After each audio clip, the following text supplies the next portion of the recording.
औज़ुबिल्लाहिमिनश्शैतानिर्रजीम बिस्मिल्लाहिर्रहमानिर्रहीम। वजह आज हम अपना इस्लामियात का 4th चैप्टर स्टार्ट कर रहे हैं। इससे पहले हमने 3 चैप्टर मुकम्मल किए, जिसमें रोज़े की अहमियत, जुम्मे की नमाज, उसकी मशरती अहमियत, किफ़ायत शुआरी, और आज हम सीरतुन नबी का जो पोर्शन है उसमें से पहला चैप्टर हम आज शुरू करेंगे। यानी इससे जस्ट 4th चैप्टर हम आज स्टार्ट कर रहे हैं, और वो है ग़ज़वा बदर। ग़ज़वा बदर एक बहुत ही इम्पोर्टेंट और अहम जंग है मुसलमानों की हिस्ट्री में, क्योंकि ये मुसलमानों की पहली जंग थी कुफ़ार और मुसलमानों के दरमियान, और ये मदीने के करीब एक जगह बदर, वहाँ लड़ी गई। इस जंग का जिक्र कुरान में भी है, और इसकी बहुत सारी, और जिन लोगों ने, जिन सहाबा ने इस जंग में हिस्सा लिया, उनके बड़े दर्जात हैं। यानी उनकी शहादत, जो शहीद हुए, उनकी बहुत बड़े दर्जात हैं, और जो इस जंग में गाजी हुए, यानी जो जंग लड़े अल्लाह के और नबी के साथ, जो है वो इस जंग में साबित कदमी से डटे रहे बेसर व सामानी की हालत में। यानी उस ज़माने में मुसलमानों के साथ, क्योंकि सारा सामान, सारा अपना जो जितना भी ज़रूरियात का सामान था, और जो उनके पास जंगी साजो सामान होता है, वो तमाम का तमाम मुसलमान मक्के में छोड़कर आए थे। जस्ट वो खुद वो मदीने पहुंचे थे, और अभी कुछ ही दिन हुए थे मुसलमानों का मदीने में आए हुए हिजरत करके। जाहिर है अभी वो इस काबिल भी नहीं हुए थे कि अपने साथ कोई ज़्यादा सामान हर्ब या जंगी साजो सामान बना सकें। बहुत ही मुश्किलात का वक्त था जो उस वक्त मुसलमान मदीने में गुजार रहे थे, और इसी वक्त ये जंग का सामना हुआ। इस जंग का वक्त आ गया, इसीलिए अल्लाह ताला ने कुरान में इस जंग का ख़ास जिक्र किया। उसमें हिस्सा लेने वालों को बड़ा अजर का वादा किया। तो आज हम इस जंग की तफसील कुछ देखते हैं कि एक्चुअली इस जंग की इतनी अहमियत क्यों है, और क्या ऐसी बातें हैं जो इस जंग में मुसलमानों को फेस करनी पड़ी। जंग की जो सबसे अहम बात है वो क्या है?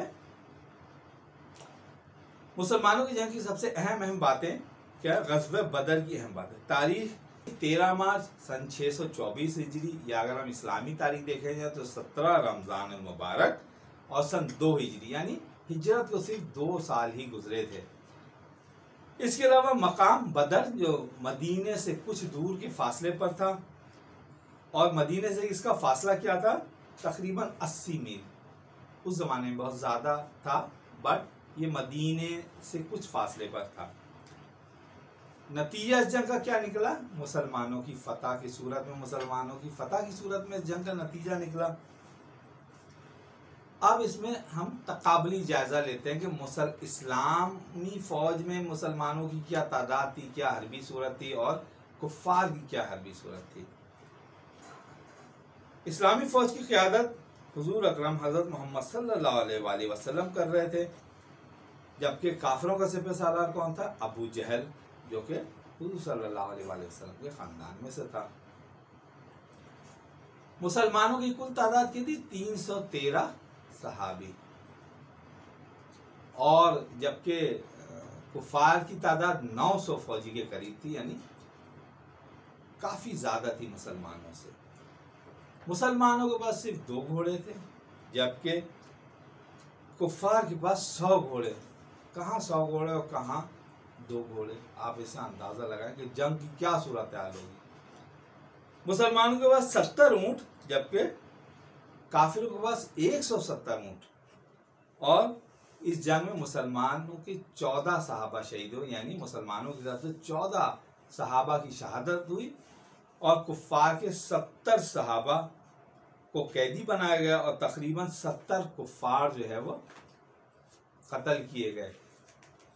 यानी अगर हम इस जंगी साजो सामान के हिसाब से जायज़ा लेते हैं तो किसी भी तरह से मुसलमानों का जो है वो कुफ़ार के साथ कोई भी तकाबली जायज़ा या जंगी हिकमत अमली के हिसाब से कोई जायज़ा नहीं था। लेकिन मुसलमान बहुत ही ज़्यादा जोश में थे, अल्लाह ताला की नुसरत और फतह उनके साथ थी, लिहाजा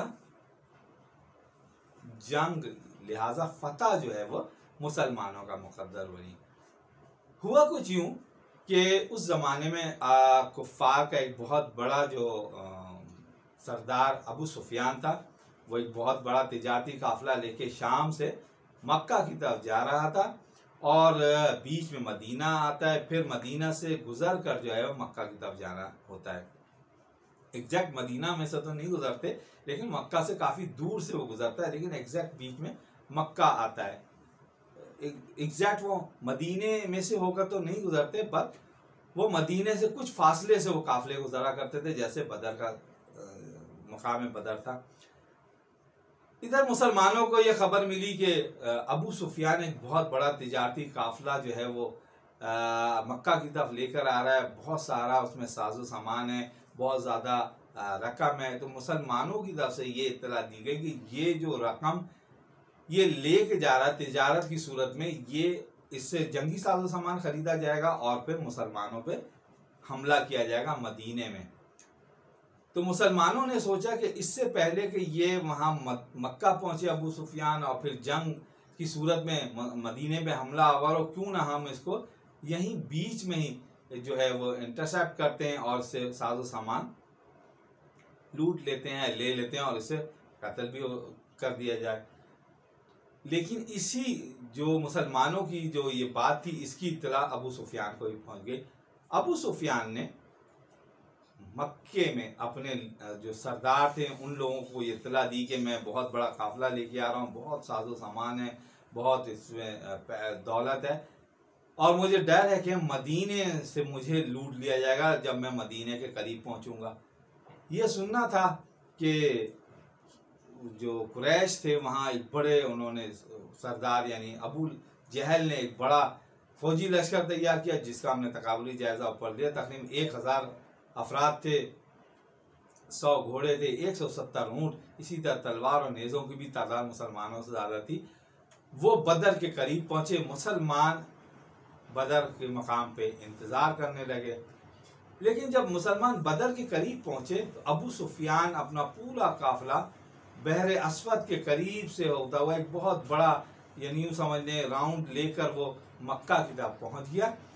मक्का पहुँचने से पहले उसने कहा कि अब हमारा जो काफिला है वो सेफ है और अब मदीने पे हमला करने की कोई ज़रूरत नहीं है। लेकिन फिर भी अबू जहल ना माना और उसने मुसलमानों पर हमला करने का पक्का इरादा कर लिया। यह मुसलमान बेसरो सामानी के आलम में थे, मदीने में बहुत कमज़ोर थे, देखा जाए तो जंग के काबिल नहीं थे। इस तरह से मुसलमानों की हालत थी तो कोई भी इस जंग के लिए आमादा नहीं हो सकता। जो देखने वाले कहते हैं कि पॉसिबल नहीं है कि जंग हो इन हालात में, लेकिन मुसलमान बहुत ज़्यादा जोश में थे। वो अपना बदला लेना चाहते थे, जो कि जिस तरह से मदीने पे जिस तरह से मक्का पे उन लोगों पे जुल्म किया गया था।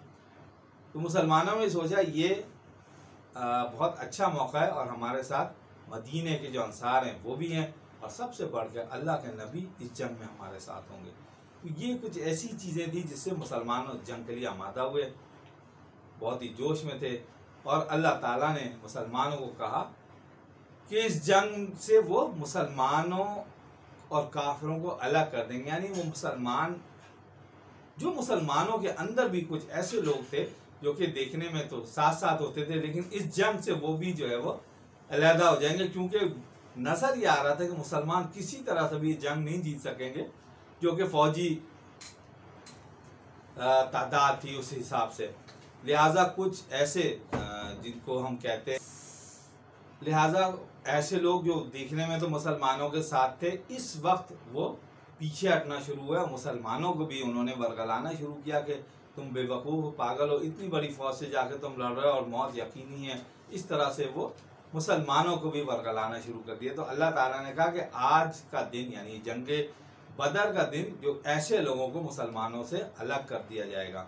और ऐसा ही हुआ। वो लोग जो मुसलमानों का साथ नहीं दिया, मुसलमानों को रोकते रहे इस जंग से, अल्लाह ताला ने फतह की सूरत में उनको वाज़े कर दिया और उनको अलग कर दिया मुसलमानों से। और जब ये 313 सहाबा अपने मुख्तसर से साजो सामान के साथ बदर के मकाम पे पहुँचे, उन्होंने अपना रुके वहाँ पे और उसका इंतज़ार कर रहे थे कुफ़ार के फ़ौज का, यानी जो मक्का से आ रही थी। वहाँ पे बड़े ही ज़बरदस्त मंज़र आए, देखने में आए जब सहाबा ने, क्योंकि जो बदर का मकाम था वो दरअसल उससे कुछ दिन पहले वहाँ पे बारिश हो गई थी, और बारिश से ये हुआ कि ज़मीन नरम हो गई। नरम होने से घोड़े या ऊँट का चलना ज़रा मुश्किल हो गया, लोगों का भी पाँव धस रहा था नरम ज़मीन होने की वजह से। तो ये बहुत ही बड़ी मुश्किल आ गई थी कि वो जंग में जो है मुश्किल आ रही थी, पैदल भी नहीं चला जा रहा था। पैदल जो घोड़े जो 2 थे या 70 ऊँट थे उनको भी मुश्किल आ रही थी। तो और जो मुसलमानों की तरफ जो पानी का एक थोड़ा सा जमा हुआ था बारिश से, वो भी कुछ दिन के इंतज़ार में या खेमाजन जो थे उसमें वो ख़त्म होता जा रहा था। और उस बारिश के बाद चूँकि गर्मी बहुत होती तो शदीद गर्मी थी उस वक्त। अल्लाह, अब मुसलमान हो सकता था परेशान भी हो जाते, खौफजदा हो जाते कि, लेकिन मुसलमान अपने जोश से भरे हुए थे और अल्लाह ताला की नुसरत उनके साथ थी, अल्लाह के नबी उनके साथ थे। अल्लाह ताला ने बहुत सारी नुसरत और मुसलमानों की तरफ की, मुसलमानों के लिए जो है वो बहुत सारे तरकीब की कि आधे मुसलमान जो है, अल्लाह ताला ने इस जंग का जिक्र कुरान में किया इस तरह के कुछ लोगों को नींद गालिब कर दी, यानी जो मुसलसल जाग रहे थे दिन के वक्त सो जाते थे और कुछ देर सोते थे, फिर से ताज़ा दम हो जाते थे, फिर से वो जंग के लिए तैयार हो जाते थे। इस तरह से अल्लाह ताला वक्तन फ़वक्तन नींद का गलबा उन पे जो है वो लाता रहा, और इससे फ़ायदा हुआ कि वो मुसलमान जो है वो ताज़ा दम रहे। जो मुसलसल थके थे, रात दिन जाग रहे थे, जंग के होने की वजह से वो सो जाते कुछ देर, आधा काफिला, आधा जो फौज जो है वो सो जाती मुसलमानों की, कुछ जागते। इस तरह से वो जाहिर बात है जब वो सो जाते अल्लाह ताला उन पे नींद का गलबा दे देते तो फिर वो ताज़ा दम हो जाते। इसी तरह